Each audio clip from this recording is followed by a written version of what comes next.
Welcome to our business track of the Data Science Salon YouTube channel. In this session, we have Nishan, Subedi, Head of Algorithms and VP of Technology at Overstock.com. He poses the question, how do you approach innovating business approaches to retail with an algorithm-centric mindset?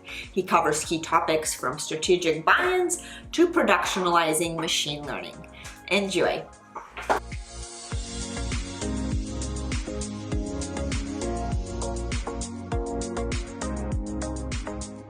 Hello, welcome everyone. Thank you for making the time to listen to my talk. My name is Nishan Subedi. I'm the head of algorithms and VP of technology at Overstock, and I'm here to talk to you today about driving innovation in retail with machine learning. A brief introduction to the agenda we're going to cover today. I'll talk about the retail landscape as it stands today. I'll talk about what innovation is and why collaboration is critical to fostering innovation in your organization. I'll also talk about the challenges to machine learning adoption, different machine learning practices that might make it easier for your company to adopt machine learning, and then I'll finally provide you with a rough decision matrix to help you strategize on where to invest your machine learning on. So before I go into that, very briefly, I want to talk about what Overstock.com is. If you're not familiar, we're an e-commerce platform specializing in home goods. We've been around for quite some time, so the company is more than 20 years old, and currently we have about 60 million monthly visits. We have quite a big assortment of products, and we're continuing to invest in machine learning to help provide a better experience to our customers.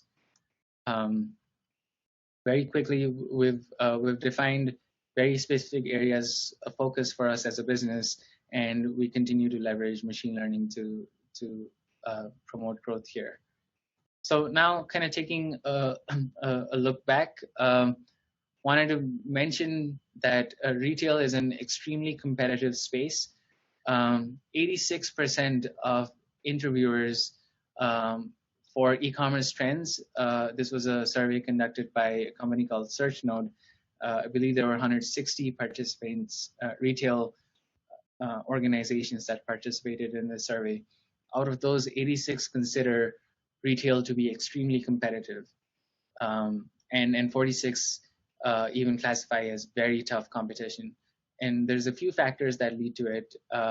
There's a big wave for everything to move online, and that brings about the opportunity for technology-focused and new participants in the market.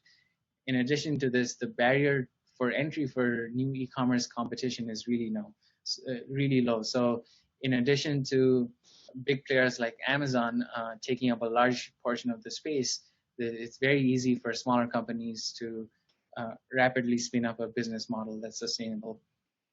And along with this, businesses that use AI are getting more and more difficult to compete with if you don't have an AI strategy. So next, I wanted to lay out very roughly retail business practices. So there's a number of areas of retail, and there might be areas that you're more focused on than others, but there's broadly the discovery, searching and browsing, finding the products people are looking for. There's marketing associated with it, emails, acquisition or retention campaigns, SEO and paid keywords, as well as other kinds of ads are vitally important to sustain a retail business. Curation, providing quality and easy navigation of your assortments. Pricing and promotions are decisions retail have to make, as well as managing the manufacturing, as well as the supply chain of products to your customers. I list all of these out because retail is an area that's exceptionally well built for machine learning solutions. These problems lend themselves really well to well-studied machine learning practices and solutions, such as being able to synthesize user engagement to aid better discovery. There's a whole body of information retrieval and applied machine learning research that caters to this. Supply chain efficiencies, personalization, marketplace dynamics, revenue and profit optimizations. And these have been studied for decades now, and so it's if you're able to leverage these well-studied algorithmic backgrounds, there's quite a bit you can do to change how your retail business performs. So despite all of this, we still struggle to create value from the AI efforts we undertake in retail. So according to a survey that was done by VentureBeat, 87 of data science projects never make it to production. This is not specific to retail, this is broadly for the industry, but 87 is a very alarming number. Which other part of, I guess, software development do you see these kinds of failure rates at, right? The article goes on to list out the few reasons for why we struggle to create value. And some of this is lack of leadership support, siloed organizations that don't foster collaboration, ownership issues, need to educate business leaders as roughly the different reasons why we're not able to get value from machine learning and AI efforts. And you'll notice here, very little of this has to do with the difficulty inherent in the science, right? You think applying the science is the hard problem, yet time and time again, the difficulty comes in alignment and organizational issues and collaboration and education. The article even goes as far as to say AI is not going to replace managers, but managers who use AI are going to replace those who don't. So it highlights very much the need for business as it stands to embrace AI and figure out how to leverage it to best push their products and business forward. So having kind of stated the point for why it's so essential to use AI for retail and why we continue to fail doing it, want to kind of get to what might be the causing reasons for this, and this leads me to the nature of innovation, right? Picture you see is of Peter Drucker, management consultant and management advisor who's written a number of management books over the years. This is one of famous quotes from one of his books. It talks about innovation in a business enterprise must always be market focused.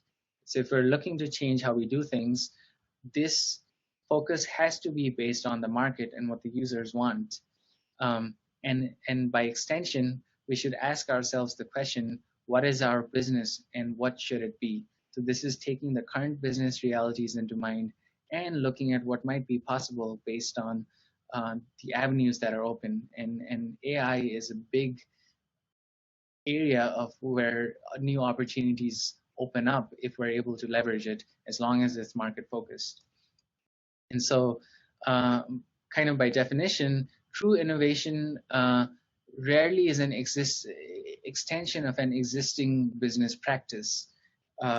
So you can't hope to leverage AI with the way you currently do business. You almost have to change your approach to solving the problems you currently have in ways that are better suited to the technology and the capabilities that AI provides. And so hopefully this paints a better picture in terms of why collaboration and education of business leaders becomes one of the most important problems to solve with AI. It's because without collaboration, it becomes very difficult for you to change an existing business practice because they're not bought into the kinds of changes you want to make.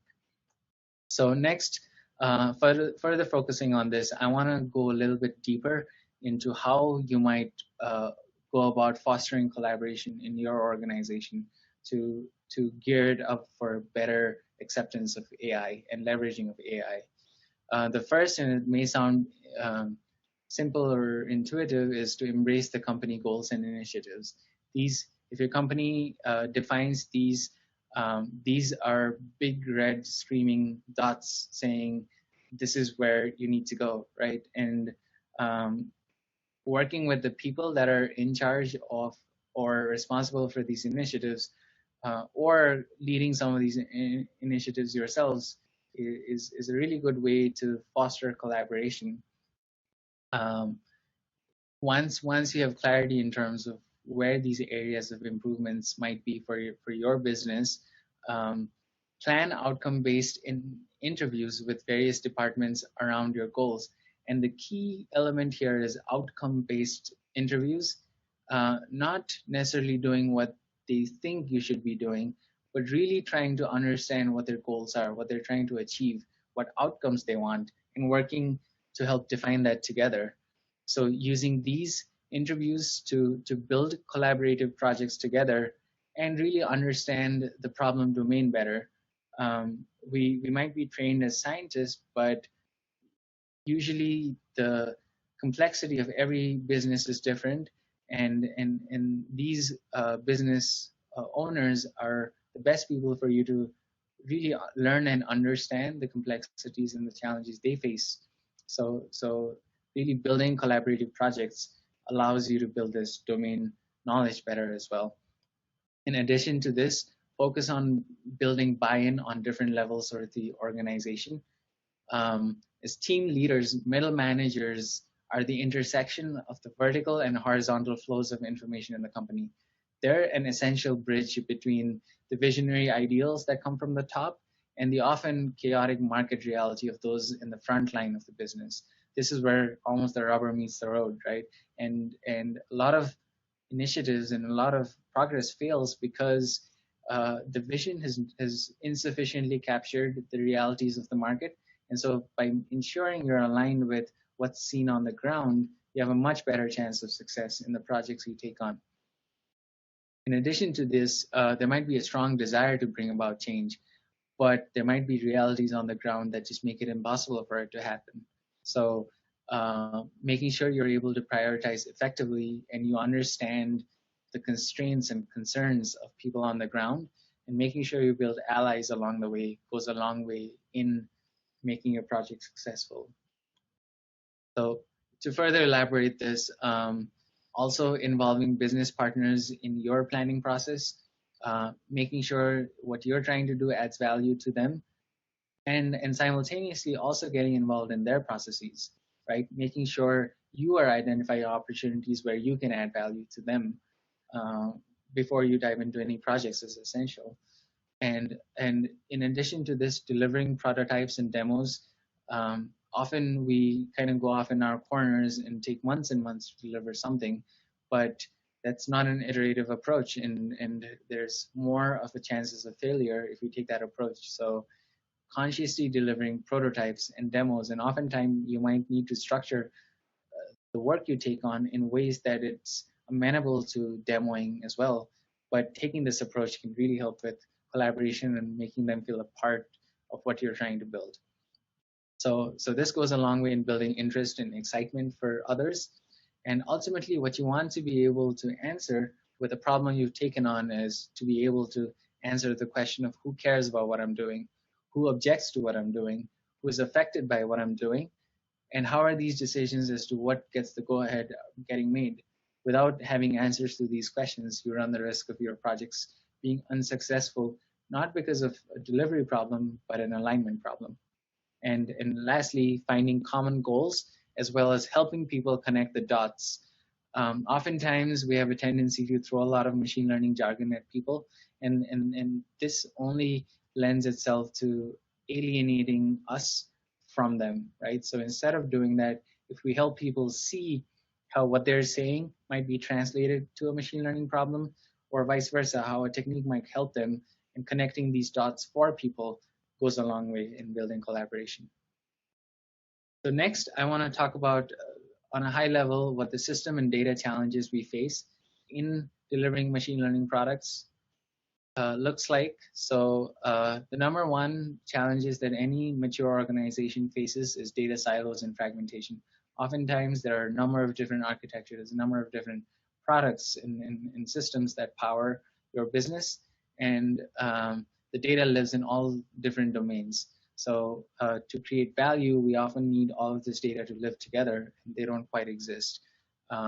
Vendor proliferation is another one. A number of vendors sell either insights or machine learning products or other kinds of products to your organization, but the solutions to consistency in insights often gets ignored as each department purchases these vendors independent of one another. There is a change perceived. Change is perceived to be buying a new product or moving to the cloud, when in reality, a lot of the times these might actually make it more difficult for your organization to innovate. So it's important to not think of just a new purchase as a change, and really making sure this is giving you the value that you need. Another problem is lack of standardization in the data and KPI definitions, which leads the organization to never be able to settle on insights that are meaningful, and also lacking a platform approach to data. This leads to multiple non-standard microservices being out in production, but without a unifying area where all of this data comes together, there's very little you can actually do with the results that come out of them. And lastly is attempts at broad sweeping transformations that become more about transforming everything than about creating business value. Oftentimes these initiatives miss the mark in terms of figuring out where the business value lies, and thus run the danger of either never being complete or being scrapped because they become untenable over time. Okay, so next, we talked about system and data challenges. I also want to talk about some cultural challenges that prevent us from realizing true value from our AI practices. So this is a Venn diagram that's been fairly popular now on the internet. It talks about what it's required to be good at data science, and for this you require math and stats knowledge, substantive expertise. This is domain expertise that a lot of business practitioners have. And in addition to this is hacking skills, and this is the software and the engineering side of things. So culturally, the way we can help foster better AI is developing centers of excellence for machine learning and AI, and making sure the people you have working on AI have people to work together with to bounce their ideas off of, and really kind of stand as a center of excellence for how the company needs to take on work that is algorithm centric. Next is setting correct expectations. This can be in the form of defining your delivery KPIs well before you even take on a project. Engaging in ML myth level setting, which is a lot of people have a lot of opinions about what machine learning and AI is, and most of it is they think it's magic and pixel dust. And so level setting to what is possible and what is not possible with ML before you even take on the project is very helpful to determining what a deliverable may look like, and what's an acceptable deliverable. In addition to this, fostering a culture of experimentation, not just within your center of excellence, but throughout the organization, helps the business learn a lot quicker. And this can mean setting an understanding that you're not going to solve the problem the first time around, and you need multiple iterations on the product. It might also mean you run specific tests for learning purposes that may not lift your KPIs just yet, but that knowledge itself is useful. And that may be something the organization has not undertaken before ML has become a focus. Other thing is accountability setting. So defining clear product ownership, both within your organization and external to it, making sure the scientists are focused on delivery of value to the product, not just a particular technique that you might employ to deliver the value. Also, managing the data and the production instances goes a long way in empowering your people to provide the right kind of impact to the organization. So kind of with all that, I want to sum up the machine learning product lifecycle in this diagram. A lot of times this may look different from what's considered a traditional software lifecycle because of the lack of iteration, right? So, but for a machine learning product, it's essential that you engage in exploration before you even talk about what the production instance of it might look like. Then you want to make sure you're collecting data, talking to your stakeholders as you further refine the model. And finally, once you've deployed it, making sure it's monitored and maintained to a sufficient level and is treated as a production system. So kind of with all that, I want to distill machine learning products.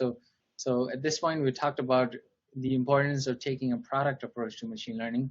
I also want to emphasize that there's really two parts of this, right? Machine learning product comprises of doing the data science, doing the science part of it correctly, and doing the engineering part of it correctly.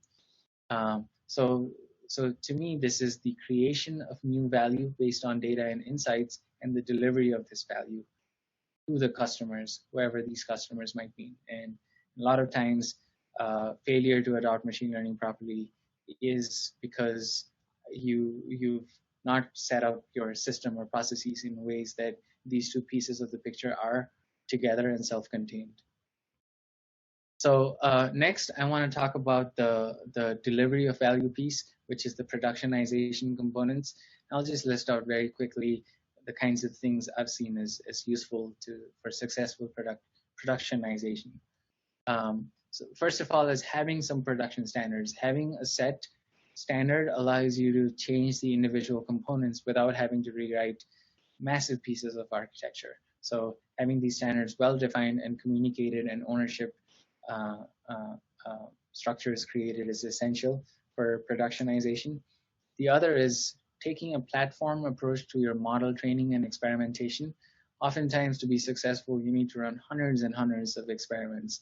So any cost you pay in setting up a platform pays you dividends down the road, because it allows you to move a lot quicker than you would have otherwise. The next is managing your workflows properly.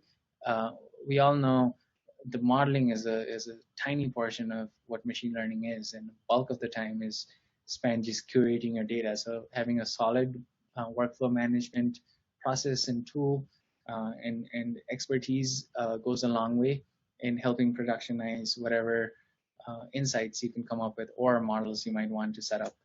The next is visualization. We talked about the different kinds of KPIs, but making sure we're setting up good feedback loops where we can learn not just from what we've seen the data, but also how our systems behave to the data. This can take the form of online, offline, operational, or business metrics, and all of them are essential. So with that point, we talked about creation and delivery of value.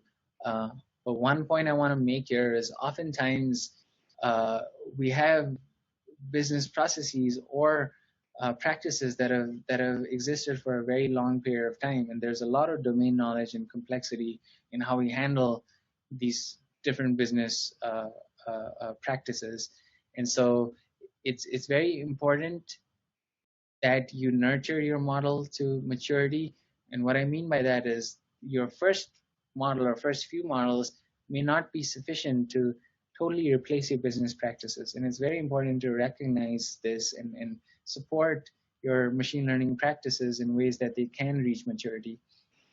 So to point this out, I have two disparate axioms here. The first is Gall's law, and it states all complex systems that work evolved from simpler systems that worked. If you want to build a complex system that works, build simpler systems first, and then improve upon them over time. Second axiom is, well, this is more of a saying or a quote. It takes a village to raise a child, right? So your model, when it's new and early, is very much like a child, and you need the support of multiple different collaborators. And so a good heuristic to follow with this is start your model family off solving new problems whenever possible, because there's a lot less domain level complexity that underlies that problem. But when you do need to solve these more complicated or complex landscape problems, you need a village to raise it, which is you need enough time and resources to continue building on the model till they're ready to be productionized. But also you need enough collaboration so that your business partners and the people that do understand the complexities can help you move further along with your model. And this requires more time and effort for well-established problems rather than newer ones. So start off with new problems if you can. If you're going to engage in a well-established solution space, give it enough attention. Don't try to attempt too many things at once, but also work with the domain level experts as you build these solutions. So want to kind of raise a number of different challenges that complexity and domains pose to us, and I'm just going to run through this, hopefully just for awareness purposes. There's a number of issues like feedback and bias as you productionize your models. This can be positional bias in terms of how you surface the results of your model and how that goes back into your features. These features help reinforce the biases that you have. There are emergence properties that are only start showing up when things are in production. There are long-term effects of deviation and drift. Your models may not perform the same way as they used to do when you first measured and trained it versus over a long period of time. In addition, we accumulate a lot of machine learning debt in the form of entanglement, dependencies, feature erosion, and your measurements that you've done before you productionize something may not generalize in a production setting. So this also further complicates things with experimentation and measurement challenges, like long-term experiments that have hold out so that you can very accurately measure how things are going on, have large engineering costs. Your proxy metrics may not be as valid as you would like them to be, or that validity has to be established, which is a big undertaking in of itself.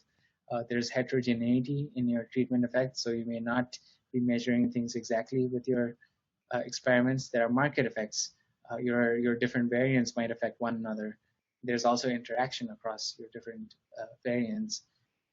And you might be learning the model's ability to learn quickly rather than how it behaves over the long term. These are all things we need to be mindful of as we start productionizing our machine learning. So lastly, I want to leave you with a decision matrix for machine learning. And the axes here are urgency and importance. Hopefully this gives you a rough rubric for what kinds of machine learning solutions you go for different kinds of problems. So for low importance and high urgency problems, your best bet is providing recommendations to an existing business solution and not trying to change how it's implemented. For low importance and low urgency, be very careful in taking these kinds of projects on because they have a high cost. They do have an exponential payoff, but as long as it can be funded properly. And it requires a good culture for these kind of efforts to be successful. Next, with high urgency and high importance, you want to leverage machine learning products you've already built, and consistency of delivery is way more important than incremental innovation here. And with research, you want to focus the bulk of your research on lower urgency and high importance problems. And if you marry this with continuous delivery, you end up with a very high delivery rate of your machine learning solutions. Thank you. We're hiring if you're interested. Come hit us up. That was a presentation by Nishan Subedi, Head of Algorithms and VP of Technology at Overstock.com. He spoke all about innovating business approaches in retail with an algorithmic-centric mindset. He shared important points on strategic buy-ins to productionize machine learning. If you enjoyed this session, make sure to subscribe to our channel below. Thank you.